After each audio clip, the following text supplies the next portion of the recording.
এই তরমুজ কি সাধারণত এই সময়ই পাওয়া যায় প্রতি বছর? না, এটা হচ্ছে আপনার আনসিজন, মানে এটা আনসিজনের তরমুজ, জাংলার তরমুজ।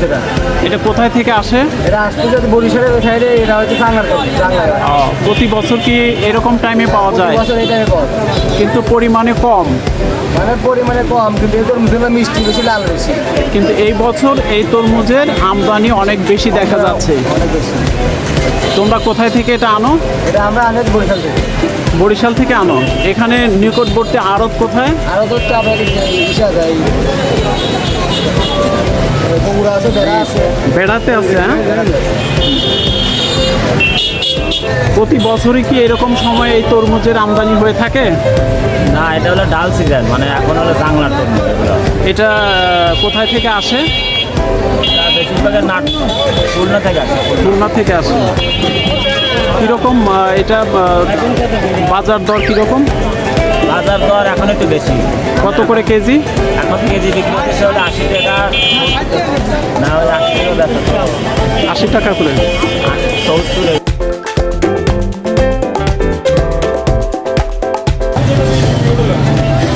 আপনার নাম? সুলতান। সুলতান। সাধারণত এই তরমুজটা কোন মাসে পাওয়া যায়? ভাদ্র মাসে, তার আগেও আসে। ভাদ্র মাসে বা ভাদ্র মাসের শেষের দিকে এই তরমুজের আমদানি হয়ে থাকে, কিন্তু সেটা প্রতি বছর সংখ্যায় খুবই কম। এবছর সংখ্যায় অনেক বেশি। হ্যাঁ, তো এমনি তরমুজের সময়টা কখন? প্রাকৃতিক যে আসলে সময়গুলো মেইন সময় ধরেন যে জ্যৈষ্ঠ মাসে। জ্যৈষ্ঠ মাসে হচ্ছে তরমুজের সময়, কিন্তু এই জাংলার তরমুজটা সাধারণত এইরকম সময়ে বাজারে এসে থাকে, কিন্তু এবছর ব্যাপক আমদানি হয়েছে।